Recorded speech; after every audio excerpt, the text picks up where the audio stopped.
This is a Film Stories original podcast. We made this. Welcome to the Starlight Ballroom. Hey!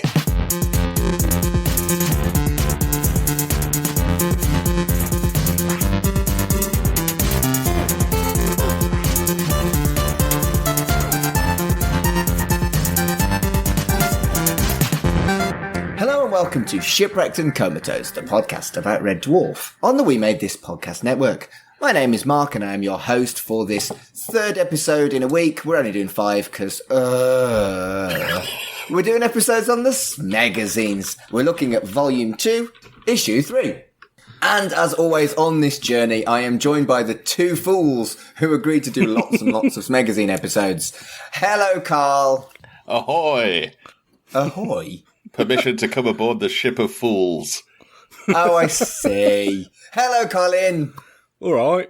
I'm as alright as I can be when I'm doing another fucking Smegazine. I've had enough of these. Stop being a grumpy bastard. How are you two feeling about it? This is a good one, I think. I think there's some really good stuff in here. Your idea. It was your idea. Right, and no, it was my idea, but it's just that, like, you watch a 30-minute episode and make a few notes. Ace. This took me hours to read. Volume 2 is bigger than Volume 1. It is in depth. 8 more Smeggy pages. It is, but we have a lot more quality, I think, in this volume than we did have in the previous volume. Yeah. It's almost a shame that it's coming to an end because they really seem to have hit their stride. When there's an actual series in production, they're actually really quite good and thorough, but when there's nothing there's a lot of thumb twiddling and page filling to be done. And recipes. Recipes? You see, I liked the recipes. Yeah. Those were the good old days. But I wonder why it ended when it did. You would have thought it would have had a few more months after Series 6 hit. I wonder when we get there if they'll actually say why.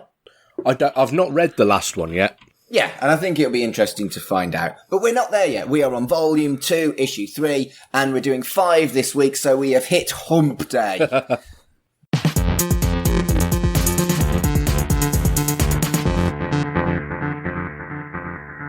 So on the cover, we have got Little Jimmy Osmond Strikes Again. What? In fact, what does that actually refer to? It's the long-haired lover from Liverpool, isn't he? Oh, yeah, but what article? Mimas Crossing. The Osmond family appear in Mimas Crossing, the comic strip that we'll get to in a bit.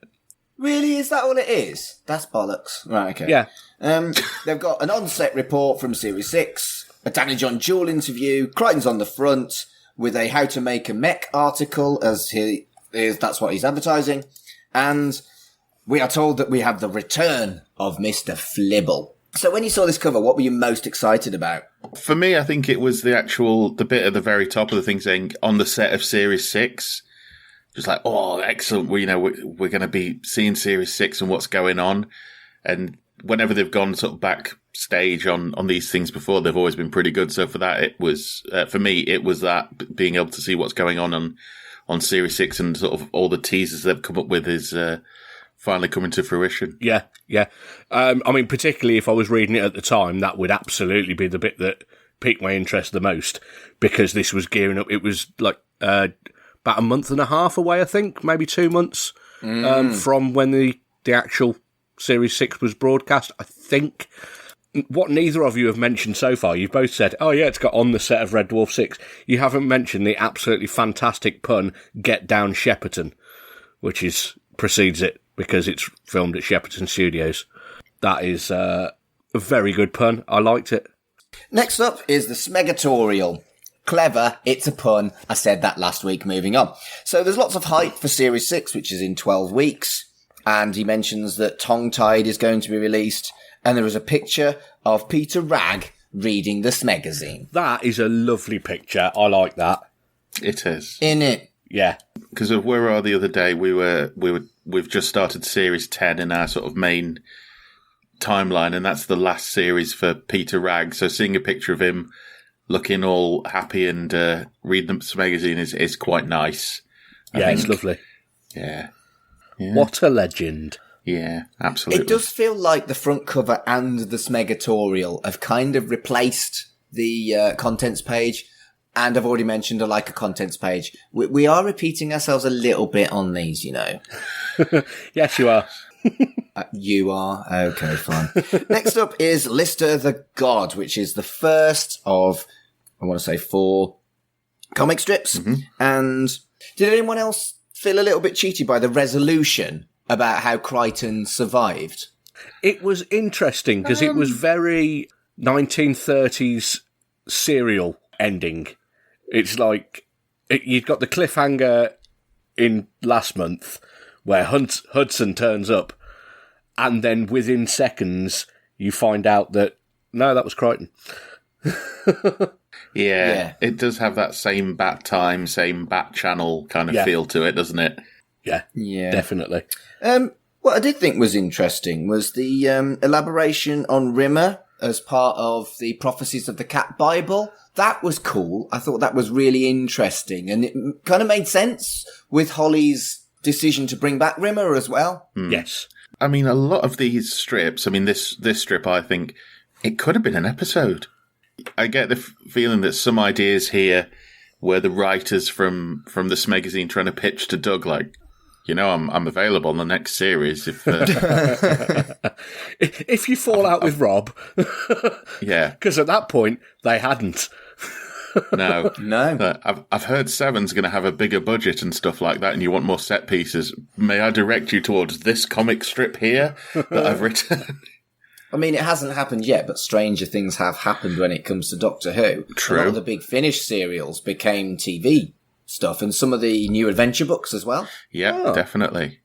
And for what was a very bleak story, the ending was particularly fucking bleak. I was quite impressed by that because you expect everything to wrap up nicely. And what happens is it's made no difference whatsoever and the Holy Wars are continuing. Even worse, Lister just walks away. Yeah. And refuses to help. Yeah, well, Grim. I mean, there's the thing of...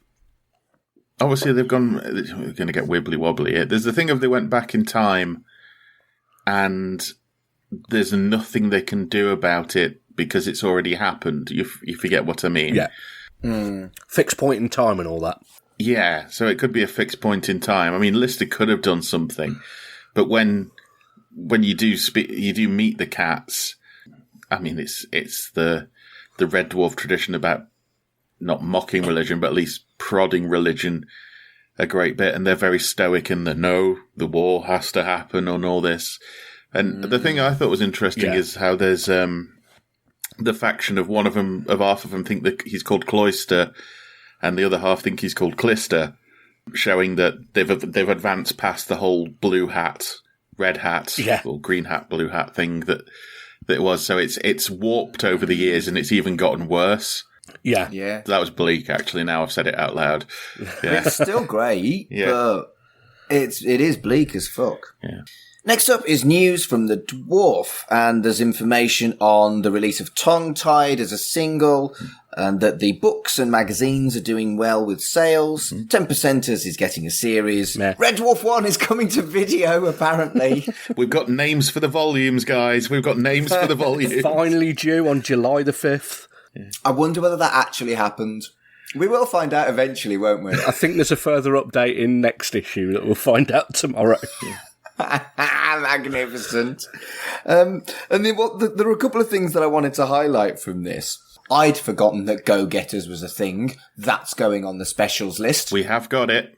Excellent. I had also completely forgotten that Go-Getters was a thing. So I found that there's one episode that I found straight away on YouTube and watched the other night. Brilliant. It's basically Taskmaster's dad. Yeah. Really? Yeah, because it's groups of celebrities being given tasks to do. It is Taskmaster's dad.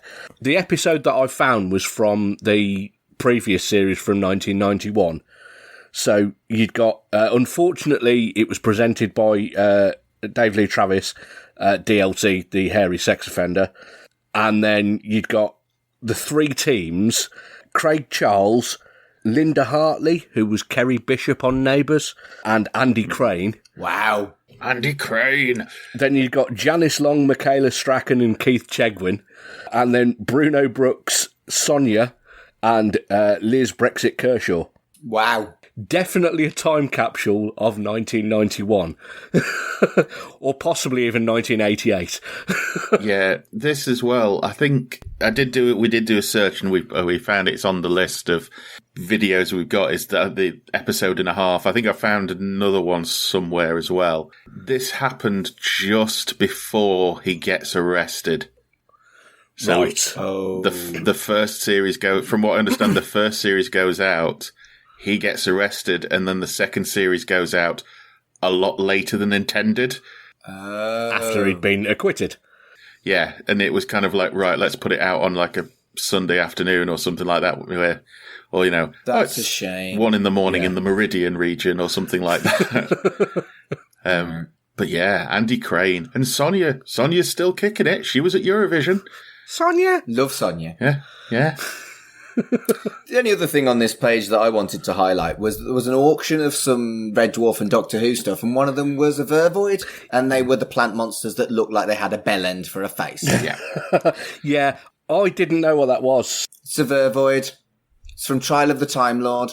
Yes, I'm not familiar enough with old Doctor Who, so I put a picture of it up on our podcast network Discord, and unsurprisingly, Baz from the TARDIS Crew podcast replied within about 30 seconds going, that's a Vervoid, that is. Former guest, Baz, Yeah. who Yes. did poetry when we did fucking poetry on this podcast. We are so highbrow. Bring on the porn. This brought back a thing for me is where I work, we hold an annual Doctor Who convention called Hooverville. Yes. And this, as of time of recording, it was last weekend. And we were doing the close down and we couldn't get Sylvester McCoy to stop talking. So it went over by about half an hour. So we had to try and get everything back to set for what was happening afterwards, which is usually cinema screenings. And at one point, everything was done, but there was a table full of replica heads, just like you see in the picture here on the Smegazine. And I had to actually radio like, can somebody please come and remove the Cybermen heads from the cinema, please? Because it was just like this row of Cybermen just in front of me. It's like, these are really expensive. I'm not touching them. So if somebody could get them. It's like, otherwise they're going to be front row of a screening of Barbie. So Good. In the Mojo Dojo Casa House. I've still not seen Barbie. it's a great film, Mark. You'll like it. It is You'll really brilliant. like it. No. Surprisingly got a very serious message in it, but handled in an incredibly well way. Yeah. Well, I didn't want to go because I thought it would be misogynistic. Turns out that it's Not. feminist and Yeah. subversive. And Yeah. I'm feminist and Yeah. subversive. It's brilliant. Anyway. Next up is an advert, which is advertising magazines by the same publishing company, 2000 AD, Judge Dredd, and Batman. Later on in the issue, there is an advert for Sega Power, which Yeah. pleased me. I mean, I was a Nintendo kid, but it was still cool to see Sega as a thing. Yeah. I read Sega Power. I've been reading, not Sega Power, but I've been reading Mean Machine Sega over the last few days as well, because another bit of We Made This Podcast Network news, Jeff, who's on some of the Star Trek podcasts, is starting up a new podcast called 8-Bit Back Issues very soon. In fact, by the time this goes out, it may already have had the first episode out if I've recorded it with him, because I'm the guest on the first episode. Nice. I've blagged a spot for Nintendo Magazine System. Awesome. Total Nintendo and Your Sinclair. Brilliant. So I'm looking forward to being on that as well. Yeah. I wonder if I can get on, because I remember Sega Power eventually turned into a magazine called Mega, Yes. and it was much more glossy. And if you looked at it, it looked like an SFX or something like that. They tried to make it a bit, for lack of a better term, sexier, but it was still a one about the Mega Drive. And I used to have all of those, and it had comic strips in it, probably drawn by the same artist that did the Smegazine, actually. They were very, very similar. Captain Ages. Awesome. Yeah. But yeah, that is a cool podcast coming your way soon. Next up is the Chris Barry interview part 2. And I learnt that being oiled by women wasn't very nice because there was sawdust in the oil.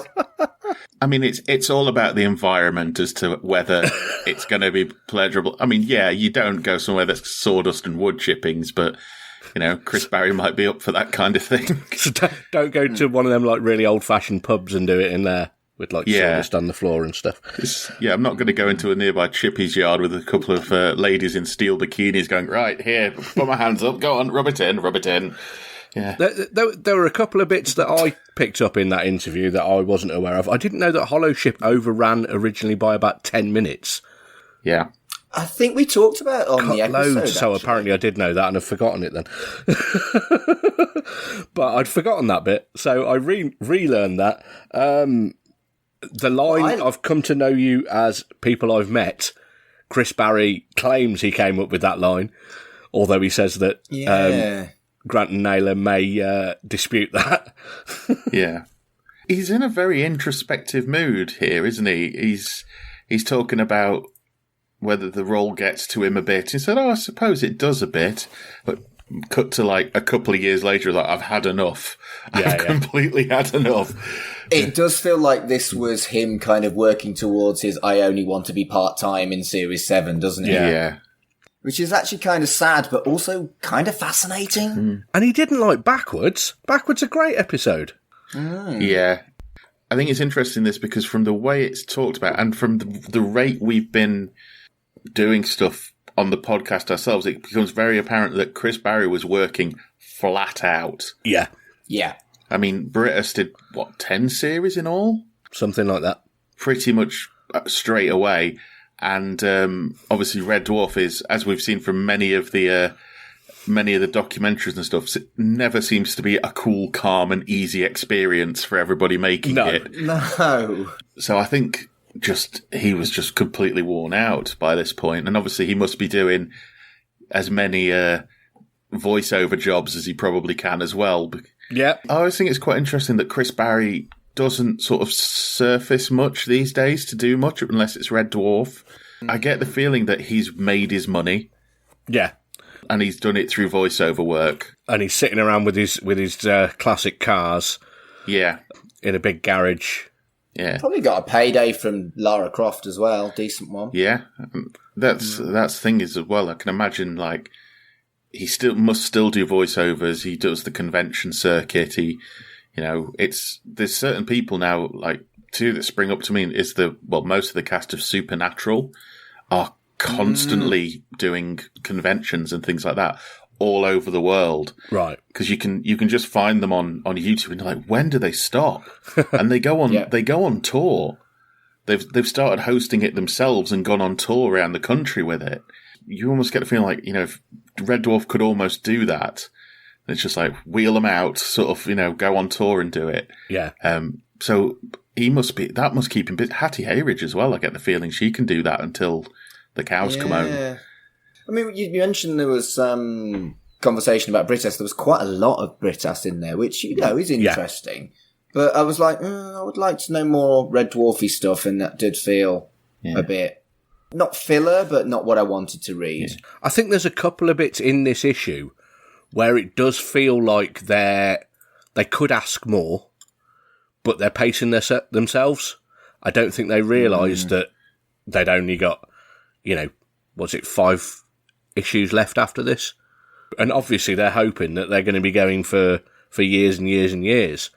So if they ask everything in the first or second interview, then what are they going to talk about later on? It's a limited subject. It's interesting, I find that Chris is talking about all of the characters have got a nasty streak in them, and he'd love to actually go proper evil with Rimmer. He's right. Yeah, actually. He is right. Some of the dark stuff that Lister gets up to. Yeah. We have looked at that in the past. I mean, we saw it in the cartoon in this issue as well.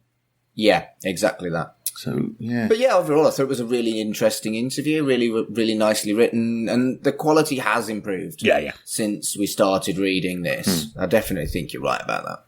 Next up is Androids, and the Wizard of Oz comparison thing, man. Break out the dipstick, chamois leather, and Bonjela, Mark. I quite liked He Ain't Heavy, He's My Brothel. That was a good pun too. I was going to say that is the redeeming feature of this particular Android strip is that there is a brothel called He Ain't Heavy, He's My Brothel. This isn't the worst androids that we've had. I still don't like it. Next up is Balance of Power, which is one of the episode guides. When they don't really have titles, it's kind of an episode guide. But, it covers some interesting stuff, like they wanted Red Dwarf's interior to look like a submarine. Yeah. And the set ended up being what they describe as 2 BBC sci-fi. Yes. Which I thought was, whilst cruel, not inaccurate. Yeah. I mean, when they said they brought it on themselves almost. We go, submarine. Boy, did the set design people run with it with the word submarine. I liked this. Obviously, this is we're building towards the first series getting released on video. So this is quite an interesting thing. We thinking about it in the mindset of it happening then. Yes. These are things have not been seen in many, many years. So hear them talking about the behind the scenes on it before it comes out is really good. Looking through today's eyes, a lot of it is like what we've heard 1,000 times before out of Doug and the others of Grey. So much Grey. I do think it was quite interesting seeing that they really wanted to stop him smoking very early on. Yeah. Yeah, but they didn't. No. And, But they didn't because Craig Charles smoked a hell of a lot. And that's what they say in there. They were trying to, but with the fact that Lister, the character, smoked, it gave Craig Charles the excuse to smoke on set all of the time. So he ran with that and did. Yeah. Oh, 80s. Oh, the 80s. The fact they also talk about this episode being their first sitcom-y episode for Balance of Power and how it's like the odd couple in space. I agree. Yes. In that I remember watching Series 1 again and Balance of Power did feel different because we had future echoes before this and, of course, the end where we had to establish the world. But Balance of Power really did feel like, right, we've had a minute to calm down after everybody's dead, Dave, and all that. What are we going to do now? Oh, get on each other's nerves in space. Yeah. How did I do, Mr. Lister, sir? Yes, exactly. When it eventually got released, it was the first video that I had. I didn't have part 2 of Series 1. So I just repeatedly used to watch the first 3 episodes. So, Balance of Power is one that I watched absolutely fucking loads. Yeah. And yeah, it is one that there are very few sort of sci-fi elements in it. The only sort of things in there are the fact that the sort of end goal of switching the hologram out from Rimmer to Kachansky, that's the only science fiction in the entire thing. Everything else would have worked in Porridge or something like that. True. The only other thing that I think that's really interesting about this is that not only did some of the fans question whether or not this episode works, the writers did too. Yeah. I mean, you would, wouldn't you? This is their big break. They're doing something that's not been done in I'm guessing a long time I think it's Paul Jackson was like, don't do a sci-fi sitcom because nobody does sci-fi sitcoms. Yeah. And so now I can imagine during the filming of it, they must have been doubting everything they did in terms of, is this funny? Second and third guessing everything. Yeah. Yeah. And I don't think they ever get fully comfortable until like Series 3. Yeah.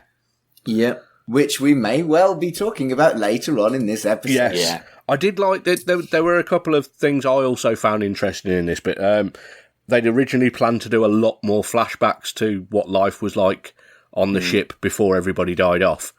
Which you can actually see. Yeah. I think you can see that was clearly the intention, and then it kind of like disappeared as they went along. And then the designing and printing the cans of leopard lager took up a third of the graphics budget for the entire series. Yeah. Wasn't worth it, was it? Well, I mean, it's an iconic thing. Leopard lager it's like Morley's cigarettes, isn't it? You know, on the X-Files and billions of other shows. I'd like to see Leopard Lager turning up in loads of other series, so it's like a shared universe. What's the series where it's coffin nail cigarettes? I know that one, but I can't think of it. I don't. Oh, it's the Kevin Smith I was going to universe. say, yeah, that's... Yeah. yeah. Okay. They're called that makes nails, sense. yeah. Yeah. Next up is the Junior Encyclopedia of Space, and hooray for pedantry of fans. I mean, hooray, I love that so much. Well, but there was some interesting stuff here. There was a question about the models, which was answered really interestingly, and there was also, what are fans of Red Dwarf called? And I would have preferred dwarfers, but apparently we are smeggies. Well, this is it. So somebody says, what's the collective noun for a group of Red Dwarf fans? The ones that are suggested in it are dwarfies, dwarvians, smegheads, scutters, or smeggies. And it doesn't say dwarfers anywhere. No. And I'm sure that's the one that's pretty much... Dwarfers is, and I'm absolutely sure that the phrase dwarfers is used in one of the issues of the Smegazine already, so it existed. I mean, I've never heard us referred to as smeggies. No. Although I get it, it's quite clever, and it's like, lol, they use the naughty word throughout the show, but... It's when they said, it's approved by Rob and Doug themselves, you get the feeling they were walking past and somebody shouted, guys, is smeggies okay? What? Yeah, and they just kept on walking. But yeah, dwarfers. I mean, they refer to themselves as a dwarfer in the series as well, don't they? When they try and get... I can't remember who it is they try and get on board, but they go, you could join us as a dwarfer. And it's like, yeah, I'm a dwarfer. I think it's Series 6 as well that comes out. Yeah. So. There was also something that I really, really liked that I thought was actually genuinely interesting. This is the first time there's been stuff I've engaged with at all in the Junior Encyclopedia of Space. Mm-hmm. Apparently, Series 4 was broadcast differently on the repeat. Yes. I didn't know that. Yeah, you did. I'm sure that got mentioned in the episodes. Yeah, because it was the meltdown wasn't shown because of the Gulf War. So they moved that. Well, yeah, but I didn't realise the repeat, they switched it back. Yeah, they've put it back to where it should have been every time it's been broadcast. But the videos... The videos and on the iPlayer and on anywhere else are the original broadcast series. Ah, I didn't know the iPlayer had got it in that order as well. Fair enough. So there you go. Next up is the Grant Naylorgate tapes, and this wasn't very funny. It was filler, and I've got nothing to say. Yeah, somebody cancelled their advert last minute, didn't they? So, yeah, it's a fictional transcript of Rob Grant and Doug Naylor coming up with the idea for Red Dwarf. I like the bit where they were talking about Red Dwarf, because that's a really stupid pun, and I like really stupid puns. I like really stupid, funny puns. I thought Red Dwarf was all right. Next up is another comic strip called Mr. Flibble Goes Asset Stripping, and my notes literally read, what the actual fuckery? It's great. I love the artwork again. Yeah. Of course. Basically, if you don't know, Mr. Flibble, it's he goes and visits the Cookie Cola Bear trademark world, and it's a very thin Disney allegory, isn't it? Yes. And then he basically turns up and kills everybody. Yeah. I mean, I felt traumatized after reading 2 pages of a comic strip. Yeah. He just turns up, kills everyone at the Cookie Cola Bear trademark world, and then eventually Cookie Cola Bear themselves, and brings about Flibble Co. Yes. And then it ends on a blowjob gag. I thought you were going to say a blowjob goat then. Yeah. Which it definitely doesn't end on that. That would probably get them in trouble. Yeah. Next up is Get Down Shepperton. Yay! Holy shit, the spoilers. Holy shit, the spoilers. Yeah. They even at one point say, we don't want to do spoilers, after doing fuck tons of spoilers. However, it's great. I loved this article. I didn't say it wasn't great. Yeah. I just said it was spoilerific. Yeah. I like the fact that the warm-up for this was a juggler. Yes. No. Eels, the band, had a juggler, a deliberately bad juggler, as their support act on tour one year. Yeah. Who just used to come out on stage and be shit. Brilliant. Then everyone would get pissed off, and then the band would come on. Amazing. Now, have you ever been to a live studio audience for anything? Yes. I have as well. And so I've been to see the Wordle quiz that's hosted by RuPaul. It's not called Wordle because they can't call it Wordle. Yeah. RuPaul's Word Race. Basically. And I also went a few years ago to Strictly Come Dancing, and that over-allocation thing is something that still happens now. And I remember they do huge amounts of tickets, and you really do have to get there stupid early.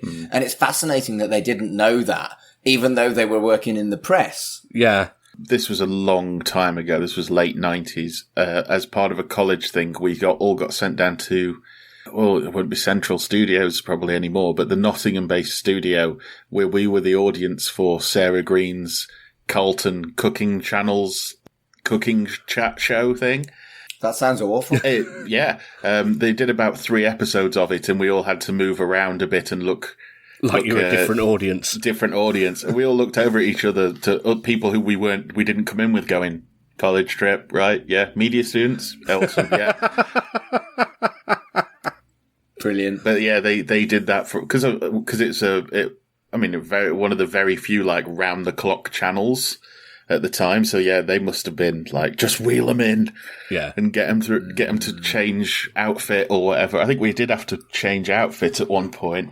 And we did the thing of, you know how on some of these shows, like the credits roll over the crowd? Yeah. We all got up way too fast at the end. So we got told to basically sit down and continue and look for the credits to go over the top. Fucking hell. Beautiful. Yeah. The closest thing I've done to that is I've been at Latitude Festival. I've been to a couple of like Radio 4 comedy programme tapings, like the Now Show. And I've also been to a Andrew O'Neill's History of Heavy Metal stand-up show taping. I'm in the crowd on the DVD on that a couple of times. Mm-hmm. But there's so much in this fucking article. It is. Yeah. It's really, really in-depth, yet gently feels kind of ragtag because they didn't know about the over-allocation thing. And verbatim, they quote something that I remember vividly from the Smeg-Ups. Yes, that's the bit that I got really excited about. Yeah. Rather than the fact that they were there watching Sirens being filmed, that's exciting enough. But they were there when a Smeg-Up happened. They were there when I've just cacked me pants. Get it right, Rob. Yeah. There's a bag of chips in it for you. That's Smeg-Up. They were there when that happened. That's history, that is. But I think they were there for more than that particular one, but that's the one that they documented. I got really excited about that. Me too. And fascinating, it does seem like they differentiated Robert and Craig from Danny and Chris. Yes, they're the sensible ones. As the two sillies and the two sensible ones, yeah. Yeah. And you kind of see that in the Smeg-Ups as well. Yes, definitely. Kurt would love this article. Yes. But he won't listen to this because I don't think... Actually, does he listen to these? Kurt, are you listening to this? Maybe. You two are shit. X-Files was overrated. We'll find out. There we go.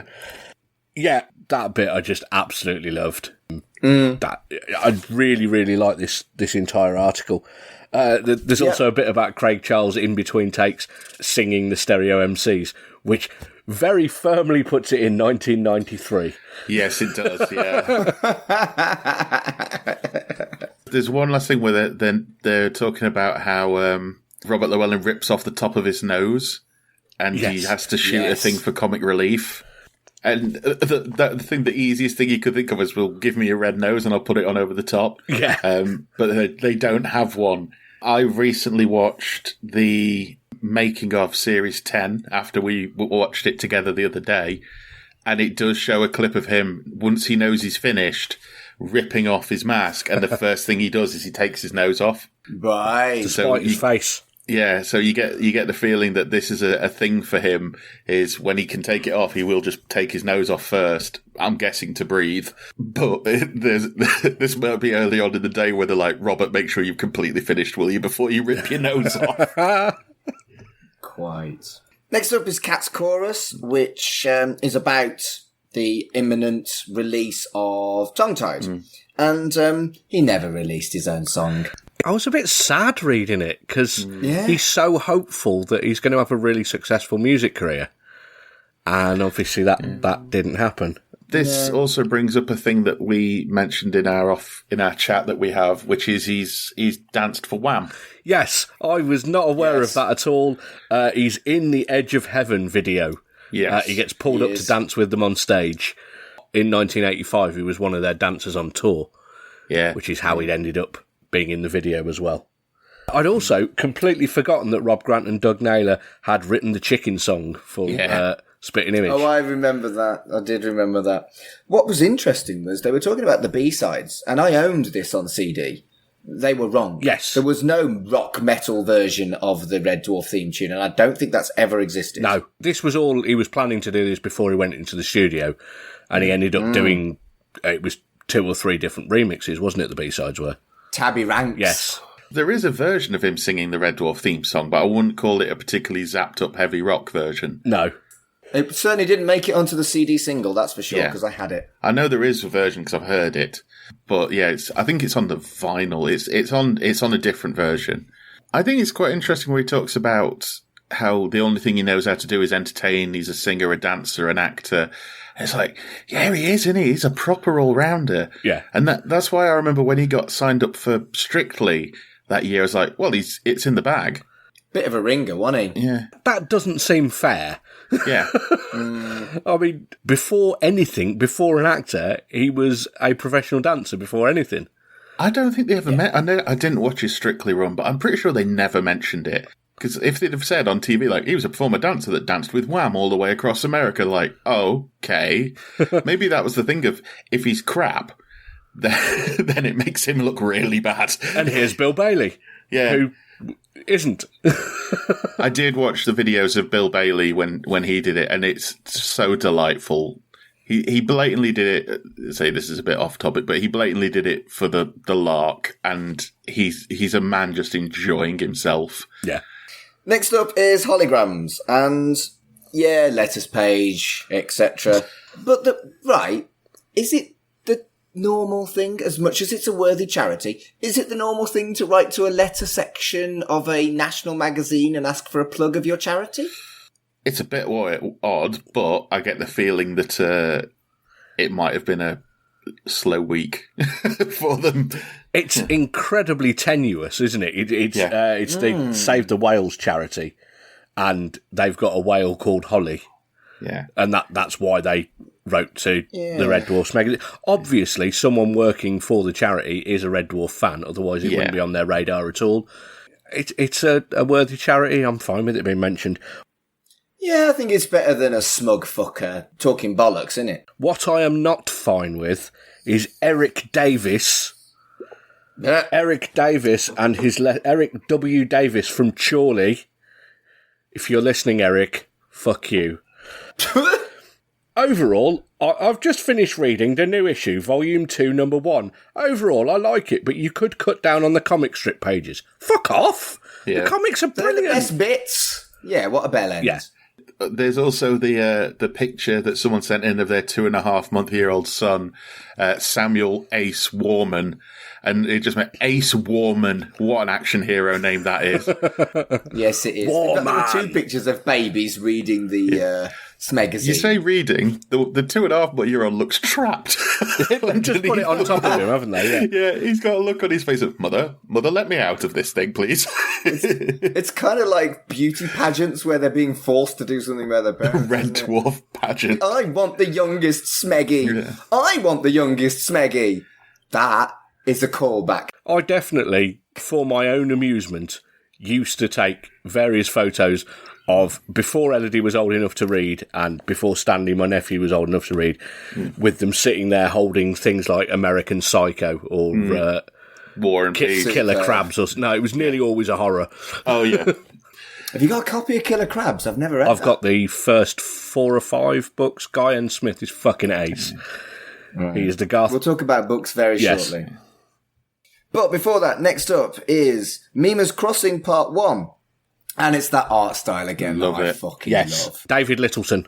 Yes. And it's kind of like a further exploration of the body swapping concept from Red Dwarf. Yes. And it also brings in a drug called Bliss, which is absolutely fucking frightening as a concept. Really deep, nasty sci-fi shit. Yeah. And this was so good. Like, This may be my favourite comic strip they've ever done. Well, it's very, very heavily tied to the books. Yes. Because obviously Bliss, I mean, the bit that it says at the start about Bliss, you know, you could get addicted by even looking at it and stuff like that, is word for word taken from Infinity Welcomes Careful Drivers. Yeah. And you've also got Trixie LaBouche is in Better Than Life, who's the character in this. I've forgotten that. Yeah, so she's the body that Rimmer ends up in because his own body has been stolen when he breaks out of prison. Right. Yeah. It is interesting because we do get a Rimmer cameo in this. We do. And it almost feels like that parallel dimension thing of if she doesn't tell him to clear off, what could have, it could have been. It almost feels like this breaks off from that Better Than Life continuity because she gets sucked into this story instead of the Better Than Life story. Yes. Or this is what leads to the Better Than Life story. I can't remember, but... Yeah, it's been a long time since I read that. And obviously we are going to look at those books eventually. I've not actually reread them since we started the podcast. Maybe I should. Yes, they still hold up. They're still brilliant. Yeah. Next up is Red... R-E-D. Read any good books lately? It's a pun. I like the way It's you, their you book could review just section. record that and just put it in each I know. episode because you say it the same way each time.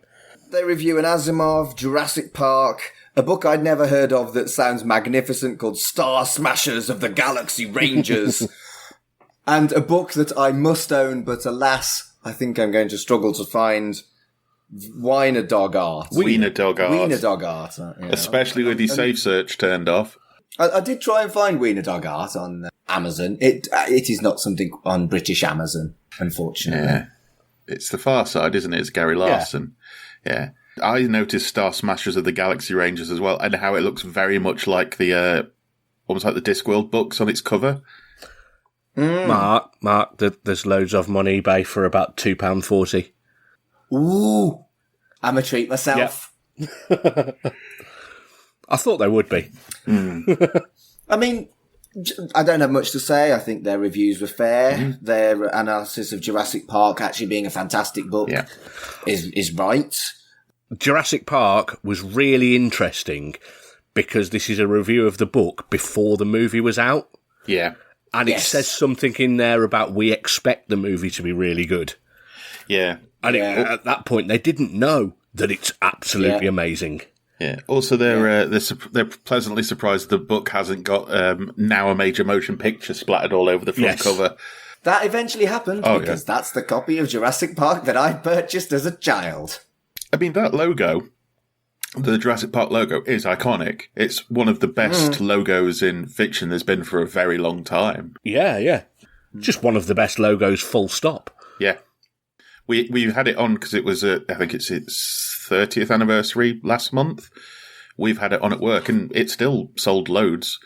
It was like, as soon as we put like Jurassic Park's on for its anniversary, like a lot of cinemas at the moment, because we've got the strikes going on, which has stopped a lot of movies coming out until next year.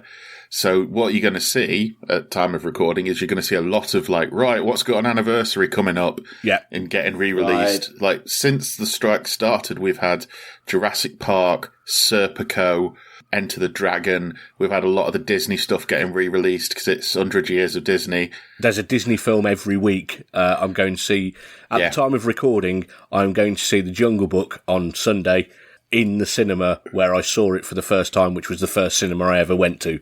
You are taking Elodie, right? I am taking Elodie, yeah. Stay at home, Elodie. I'm going to go watch this. Coincidentally, it ended up, even though I didn't live anywhere near here, ended up living less than a mile away from the cinema that I first went to when I first went to the cinema when I was 4. I think at this point I'm going to say it is early September and this is being released in November. So we recorded this a couple of months ago by the time you get to listen to this. Next up is the Great Red Dwarf Debate, which is a fascinating concept of having two of their regular writers, like, debating in two parallel articles whether the first 2 series of Red Dwarf is the best Red Dwarf, or whether the subsequent 3 series at the time, series 3 to 5, is the best Red Dwarf. Yeah. And as a concept, I think it's fantastic.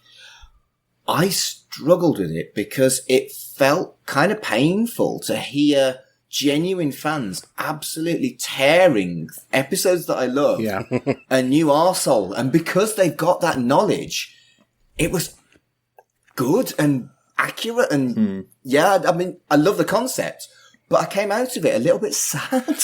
It is interesting to read because you can't tell if Steve Lyons, in making his case for early Red Dwarf, is right. I need to build a compelling case because this is a debate, or right now I can finally say what I feel. Yeah, I think there's definitely a bit of that in there. Yeah, definitely. I'm with Joe Nazaro, who's with the series 3 to 5 are better than series 1 and 2. I still love series 1 and 2. First 6 series, and as we've discovered recently, 10's bloody good as well. Yeah. I know, right?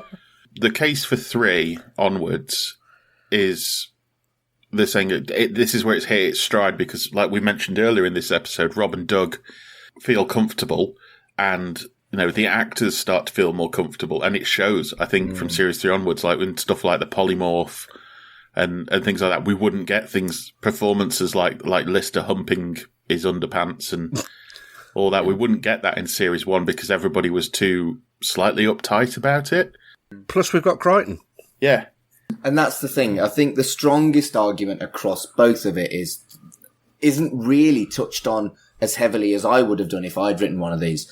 It isn't true Red Dwarf until you've got Crichton in my head. Yeah. And I don't know if that's considered a controversial opinion amongst fans, but I found myself disagreeing with the criticism of series 3 to 5, and I am on the 3 to 5 side, but I also grossly disagreed with everything that they said about series 1 and 2.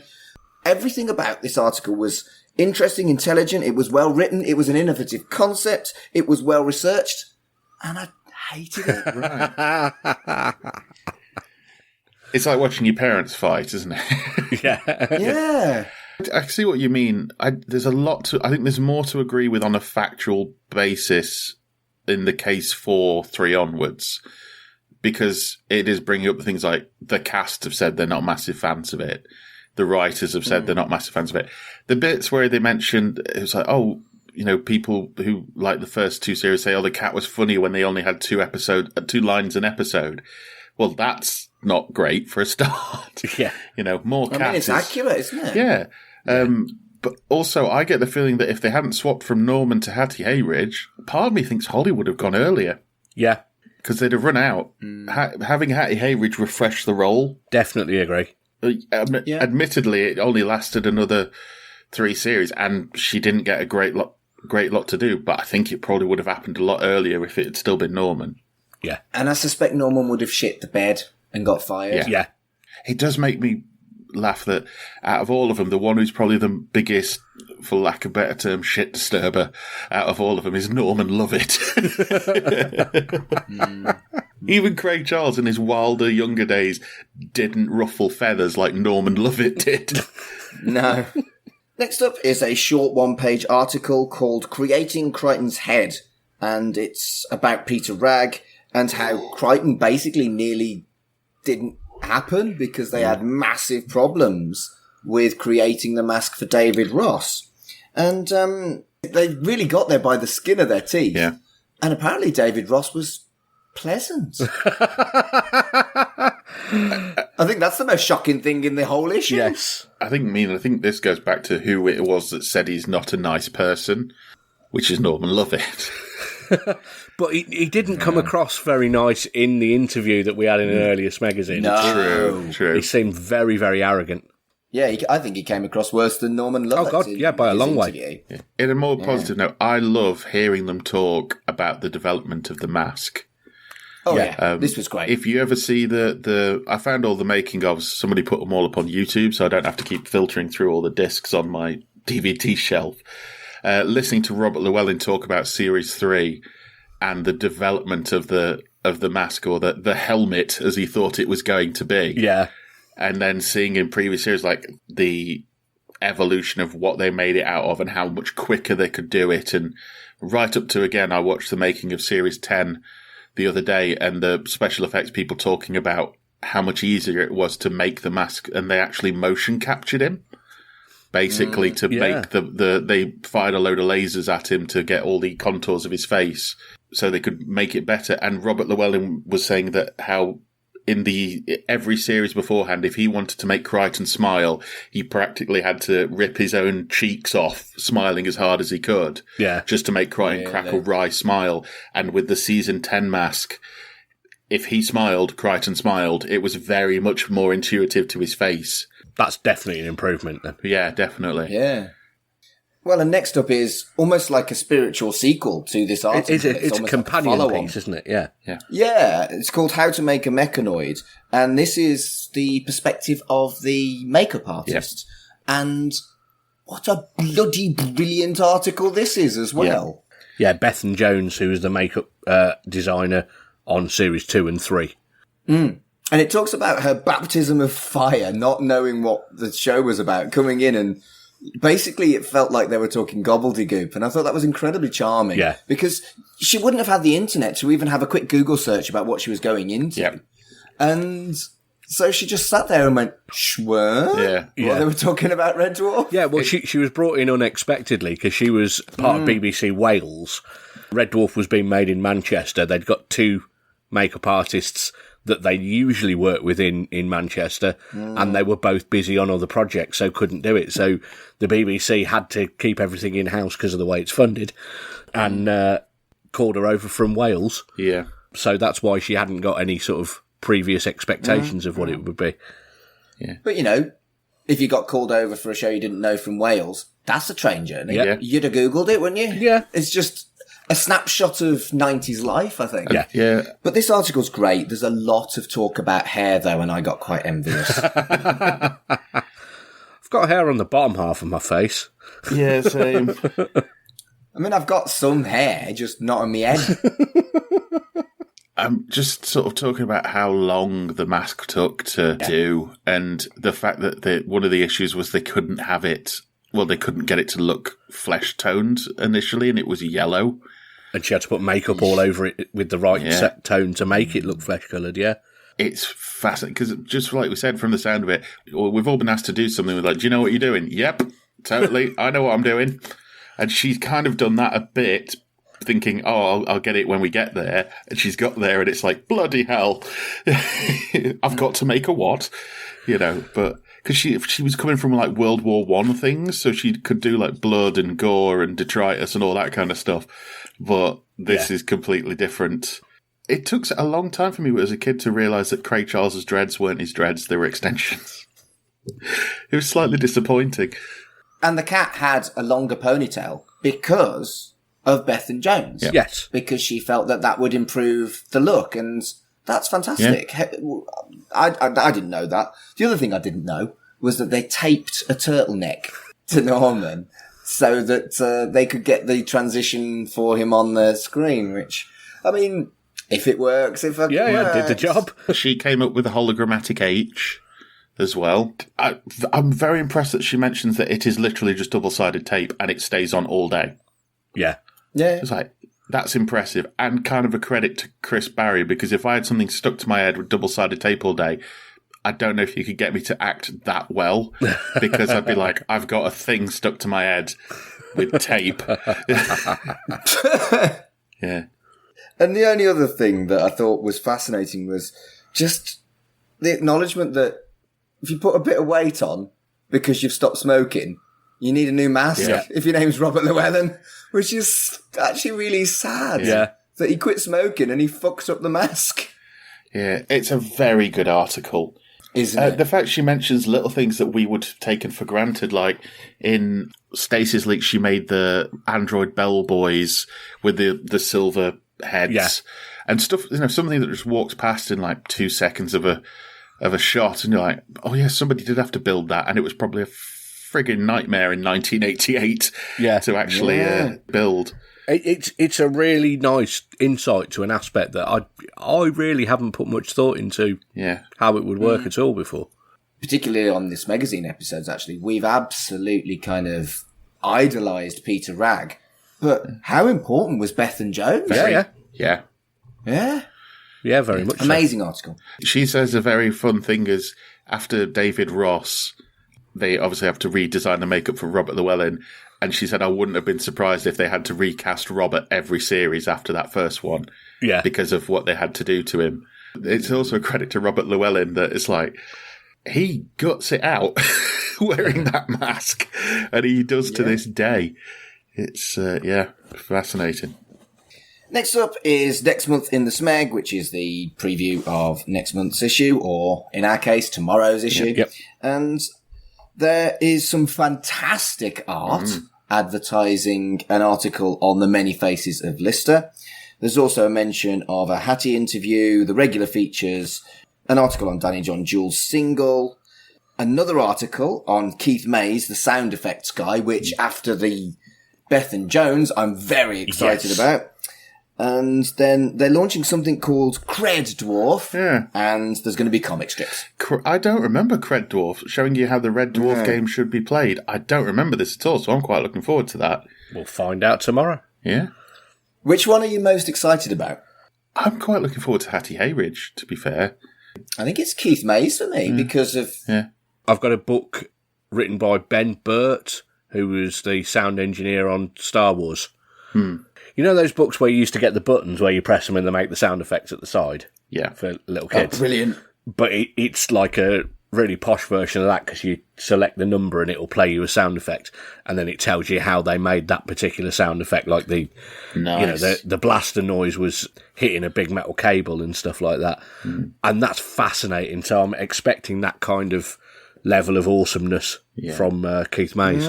Yeah, actually, I'm quite looking forward to this one, Keith Mays.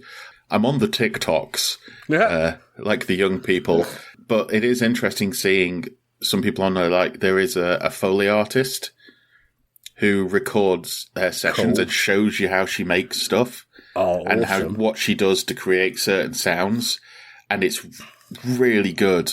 And that's the thing is, like, it's not all people dancing and all that. There are actually some really interesting things on there.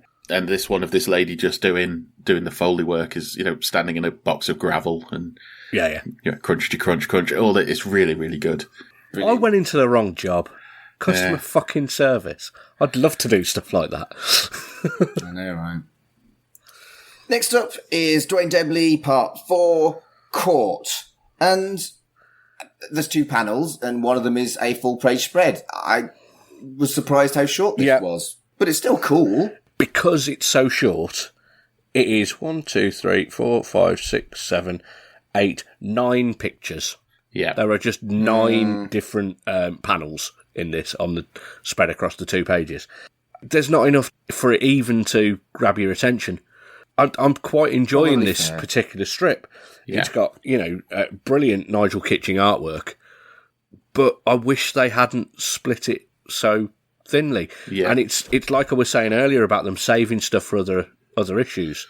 I'd much rather that they had 6 pages of this maybe, and then, other things later on. Or maybe 3 pages and get rid of androids. Still more than that.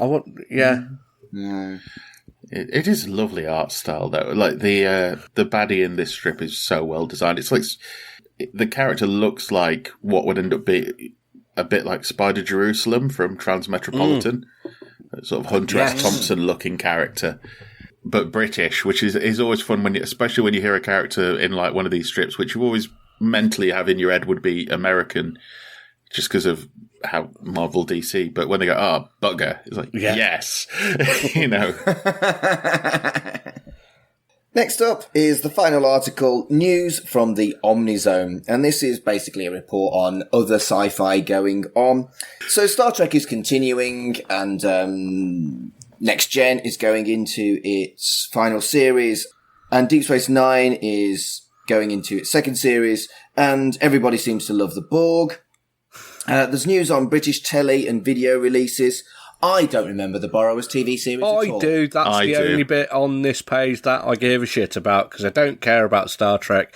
Never watched Quantum Leap. I loved the Borrowers. It was ace. Is it relatively easy to source, or is it one of those shows I'll never find? Don't know. I watched it at the time. I think it is out there somewhere. I'd say I did watch Quantum Leap quite a bit. The thing that I didn't actually realise was it was cancelled. I thought they ended it on their own steam, but yeah, it was actually cancelled, and they were all signed up to do another one. There's also a bit in here mentioning that it's the 30th anniversary of Doctor Who. Oh, don't get me started on 30th anniversary of Doctor Who. There was supposed to be loads of big things, and what they did was they put a pretty new logo on the video releases. Fuck the 30th anniversary of Doctor Who. But then it's the 60th anniversary this year. Yeah. And they've gone back to a new logo, to that logo. I do like that logo. It's a good logo. The best thing about the 30th anniversary of Doctor Who was they released the entirety of the Trial of a Time Lord in one box set that was a metal fucking TARDIS, and I loved that. That was my favourite video I ever owned. Weirdly enough, I'll send this to you afterwards. The other day, two of the regenerations are a bit odd. One was the Patrick Troughton to John Pertwee, and the big one being Colin Baker into Sylvester McCoy. Well, it wasn't Colin Baker. No, I know. He didn't go back for the... But somebody online, I can't remember what the channel's called, has made them. So they've made a Colin Baker to Sylvester McCoy transformation, a regeneration scene, and it's excellent. You sent it me. Yeah, you sent it me, and it's brilliant. Yeah, and he did one for Trout and Pertwee as well. And it's like using old footage and CG, and they're really good. Now, that would have been good for the 30th anniversary, fuckers. For the Colin Baker one, they used the audio from Big Finish. Of course they did. That makes sense. Which is, I thought was a genius idea, was use what is actually canon for it. It's going to be interesting to see if the 60th anniversary does go ahead, because a lot of their writers are the British wing of the SAG-AFTRA Guild. Oh, no. So, yeah. Well, we support the strikes. Yeah, absolutely. So, if we don't get Red Dwarf, if we don't get Doctor Who, then maybe people should get paid fairly. Yes, that is absolutely true. And hopefully we get it a bit later when they have come to their senses, paid them properly, and then they're back to making stuff. Yep. In it. And finally on the back page is a pin-up, and it's Kat and Lister looking like they're about to kiss. Craig Charles looks really cute on this, I thought, with his little gerbil cheeks. Series 4 is when everybody looks probably the healthiest. Am I wrong, though? It really does look like they're about to kiss. Oh, they're making gooey eyes at each other. Yeah. Yeah, man. And that is the pornography I would have liked to have seen. So that is the end of issue 3 of volume 2. Carl, what was your favourite and least favourite article in the whole thing? My favourite bit would have been the making a mechanoid. Mm-hmm. My least favourite... I sometimes when we do this try and not mention like some of the regular bits that are in every issue because they are consistently poo. But I think I'm going to have to go with the Junior Encyclopedia of Space. It means very little at this point. Yeah. It is a regularly hated on article by us, isn't it? The only reason I say that is because this is a very strong issue. Yeah. And I don't want to pick any of the new things for this issue because they were all good. Yeah, that's fair. Colin, what about you? Least favourite is how short the Dwayne Dibley excerpt was, because I'm not even going to call it a fucking comic strip. Because it's just... claws are out. It's not fucking long enough. It's... You're right. When it's all put together, it'll be great, and I'll read it all in one go. My favourite was Get Down Shepperton, for not only the fantastic pun headline, but also it was a brilliant article, and they got to watch a Smeg Up live, and that's history. That's like being at the signing of the Declaration of Independence. Wow. Were you there when he nearly cacked his pants? For me, it was the Great Nailorgate tapes, just diabolically unfunny. I forgot about that. Yeah, that's my least favourite bit as well. Okay, good. Good, I'm glad we agree. And I think with an honourable mention to the kind of dual article of how to make a mechanoid and creating Crichton's head, they were fascinating. Yeah. They were superb. That was definitely the best article. But I think it just pipped it. Mima's Crossing was so good. What an incredibly vicious comic strip it was. Yeah, looking forward to reading more of that, definitely. Yeah. But that's the thing. We all three of us had very different choices for what our favourite thing was in this issue. And that speaks volumes, doesn't it? Yep. Right. Quickly, what is your favourite board game, Carl? Cluedo. Good choice. What's your favourite board game, Colin? That is tough, because I fucking love board games. Me too. Very much liking Horrified at the moment, which is where you like various old Universal monsters. So you've got like Dracula and Bride of Frankenstein and the Wolfman, and you've got to do various different defeaty things to kill them. And it's great, because you can play it one player if there's no one else around, or you can play it, up to 5 players. It's great. I do want to expand on that. I love Cluedo, and I mentioned this to Mark the other day. If you're a fan of things like that, do check out Murdle, Murdle. I've seen that. I have had a go. I can't do that daily. There's too much commitment. It's become part of my routine now, is I will go into bed, and then about 10 past midnight, I'll do the Murdle. It's, I think the actual term for it is it's an Einstein puzzle, but you solve a murder every day. Amazing. And using a cross grid and clues and everything, and it's so much fun. I like to think I balance that out because I commit a murder every day. True. Nice. So, like Colin, I bloody love board games. I have a ridiculously large board game collection.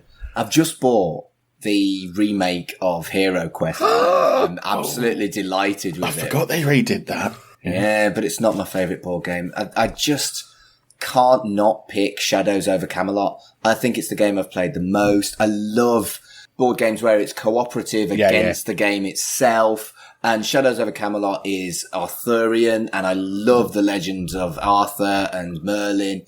And it was just the perfect game for me. It combined everything I liked. Even the expansion isn't too complicated and dead easy to incorporate into it. Shadows over Camelot. If you like cooperative board games, it's the best one. I have not played that, but that sounds very good. So thank you for listening to another episode of Shipwrecked and Comatose. And until tomorrow... Right, spread out some wood chippings and get out the oil.